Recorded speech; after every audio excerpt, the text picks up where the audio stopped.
Nah, jika divalidasi maka akan dilanjutkan proses validasinya ke Direktorat Sumber Daya di Cendikti. Nah, dalam hal ini jika disetujui maka persetujuan dan nomor NIDN Bapak Ibu akan diterbitkan. Assalamualaikum warahmatullahi wabarakatuh. Bapak Ibu yang berbahagia, semoga Bapak Ibu dalam keadaan sehat walafiat, tidak kurang satu apapun. Kembali berjumpa dengan saya di channel Warga Sipil. Kali ini kita akan coba membahas terkait dengan registrasi dosen. Pada video sebelumnya Bapak Ibu kita sudah coba membahas terkait dengan apa itu dosen dan apa saja yang Bapak Ibu peroleh ketika menjadi seorang dosen. Nah Bapak Ibu, pada video kali ini kita akan coba membahas alur proses dan persyaratan yang akan kita persiapkan untuk registrasi dosen. Yuk simak video ini sampai habis, jangan di skip, dan bagi Bapak Ibu yang baru bergabung silakan klik tombol subscribe dan bunyikan lonceng notifikasi agar Bapak Ibu selalu menerima update informasi terbaru dari saya. 2000 years later. Baik Bapak Ibu semuanya, registrasi dosen ini menjadi penting di mana ketika Bapak Ibu mengikuti kegiatan-kegiatan yang ada kaitannya dengan dosen, ini akan menjadi salah satu syarat untuk mengikuti kegiatan tersebut. Salah satunya mungkin seperti sertifikasi dosen atau pengajuan jabatan fungsional dosen. Jadi Bapak Ibu harus terdata atau terregistrasi sebagai dosen, baik itu dosen tetap maupun dosen tidak tetap. Dalam hal ini ada dua kategori dosen yang akan kita bahas, yaitu dosen dengan NIDN dan dosen dengan NIDK. Baik Bapak Ibu, seperti apa persyaratannya? Yuk kita simak.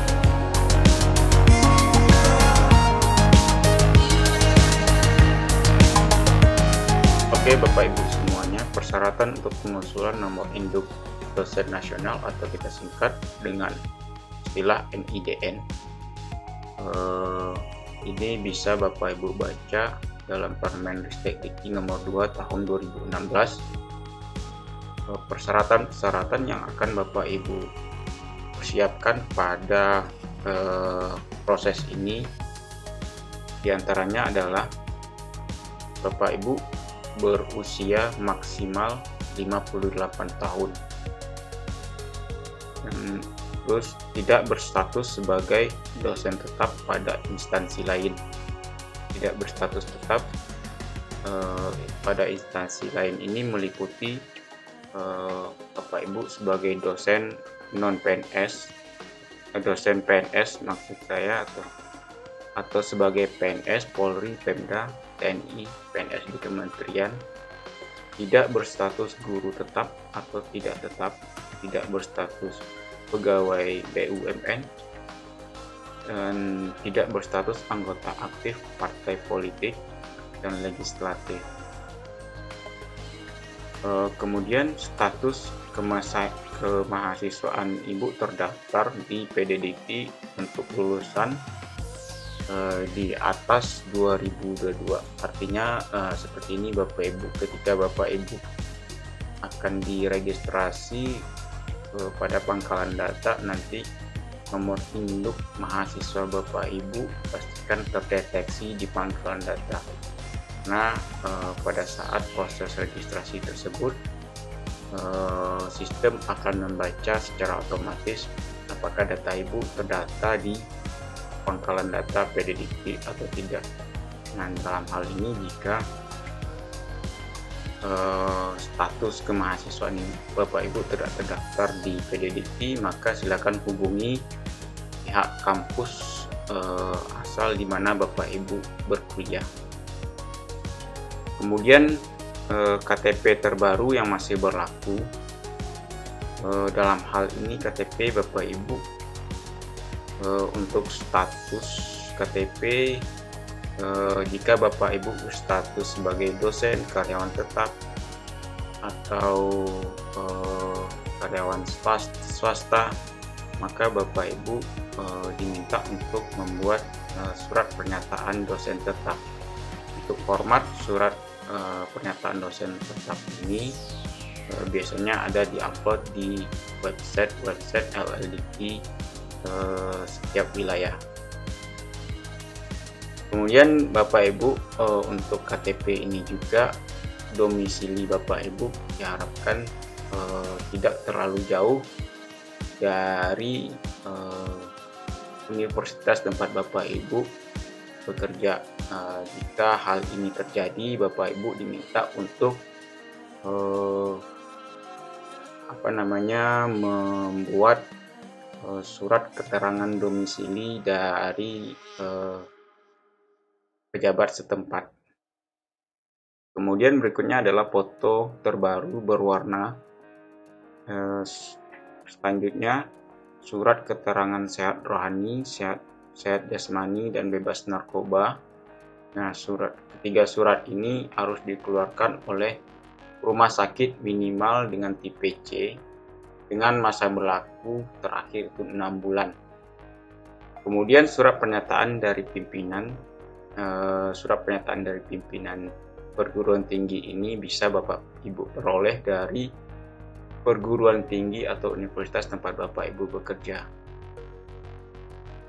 Selanjutnya adalah surat keterangan aktif melaksanakan Tridharma Dharma, juga ini dapat Bapak Ibu peroleh dari tempat Bapak Ibu bekerja, dan surat perjanjian kerja juga sama.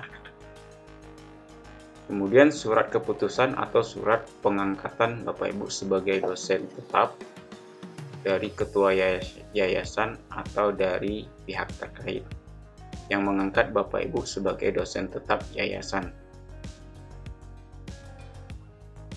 Dan kemudian ini SK sebagai PNS. Nah, ini mungkin nanti kita akan bahas pada NIDK, karena untuk PNS ini lebih kepada NIDK.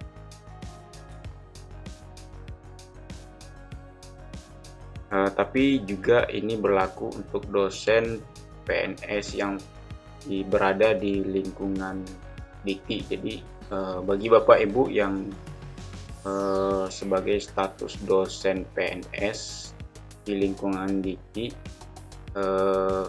atau kita kenal dengan istilah dosen PNS DPK, nah nanti Bapak Ibu bisa melampirkan SK sebagai PNS atau CPNS sebagai dosen tetap bagi dosen PNS DPK.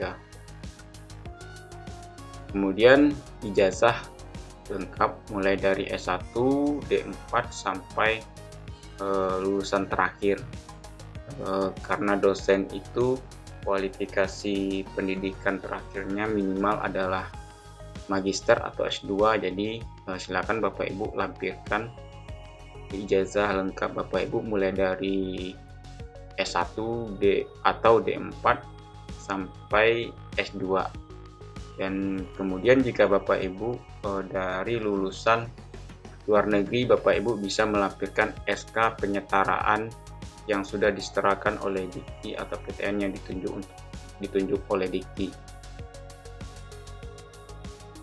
Kemudian jika Bapak Ibu memiliki jabatan fungsional, ini dapat dilampirkan pada saat proses registrasi NIDN tersebut.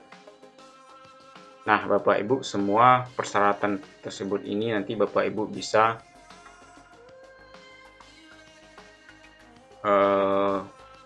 Bapak Ibu kirimkan ke bagian SDM di perguruan tinggi, nanti akan diproses oleh operator. Jadi proses untuk pengusulan NIDN nomor registrasi dosen ini akan dilakukan oleh operator PT melalui laman PD Dikti. Nah, ini Bapak Ibu untuk persyaratan untuk mengusulkan nomor induk dosen nasional atau NIDN sebagai dosen tetap yayasan. Kemudian Bapak Ibu, persyaratan untuk pengusulan nomor induk dosen khusus atau NIDK. NIDK ini biasanya Bapak Ibu adalah calon-calon dosen yang berasal dari PNS atau BUMN yang akan bergabung ke universitas menjadi dosen.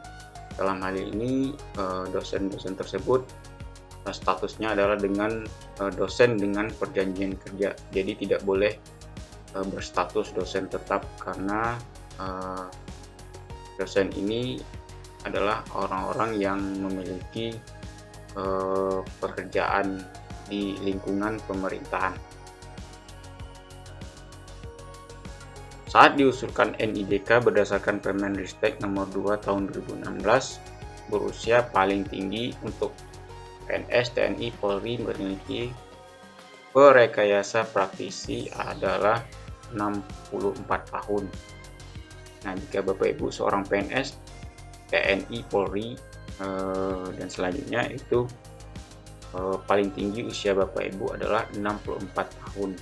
Dan kemudian untuk dosen purna tugas selain profesor, yaitu maksimal usia Bapak Ibu adalah 65 sampai 69 tahun. Nah, jika Bapak Ibu sudah berstatus sebagai profesor, Bapak Ibu masih bisa diberi kesempatan untuk mengusulkan NIDK tersebut dengan batas usia 70 sampai 78 tahun. Dan kemudian Bapak Ibu dapat melengkapi persyaratan selanjutnya, itu KTP terbaru. Ini sama halnya dengan proses NIDN yang sudah kita bahas di atas tadi. Kemudian foto berwarna, surat keterangan sehat rohani, jasmani, dan bebas narkoba. Kemudian ada surat pernyataan dari pimpinan perguruan tinggi, surat perjanjian kerja minimal 2 tahun, dan SK sebagai dosen dengan perjanjian kerja atau dosen khusus.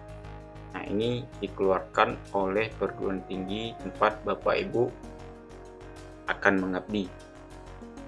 Ijazah dan transkrip nilai dan juga SK penyetaraan jika Bapak Ibu lulusan dari perguruan tinggi luar negeri. Kemudian hal yang membedakan dari NIDN dan NIDK ini adalah Bapak Ibu diwajibkan untuk melampirkan surat izin dari pimpinan instansi induk. Jika Bapak Ibu dari kementerian, maka harus ada surat izin dari kementerian. Jika Bapak Ibu dari Pemda atau Pemprov, Bapak Ibu diwajibkan untuk melampirkan surat izin tersebut.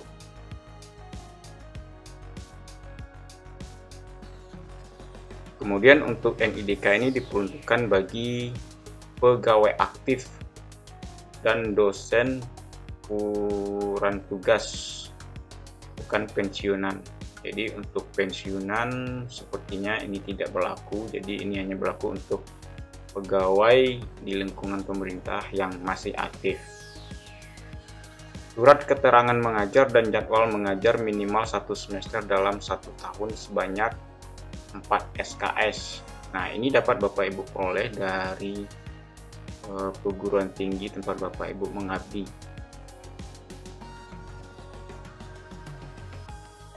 Nah, kemudian jika Bapak Ibu berasal dari luar negeri atau berstatus dosen asing, Bapak Ibu harus mengurus surat izin di Indonesia. Kemudian untuk jabatan akademik paling rendah adalah associate professor dan paling sedikit memiliki 3 publikasi internasional dalam jurnal internasional berreputasi. Nah, dalam hal ini Bapak Ibu untuk perpanjangan NIDK, surat perjanjian kerja dari perguruan tinggi, dan surat keterangan sehat jasmani dan rohani serta bebas narkoba. Nah, ini adalah syarat untuk perpanjangan NIDK.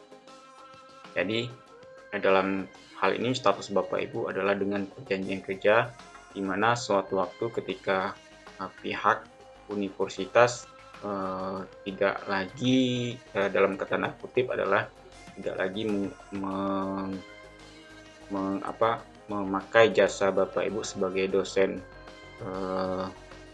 khusus, maka pihak kampus berhak untuk memutuskan kerjasama tersebut.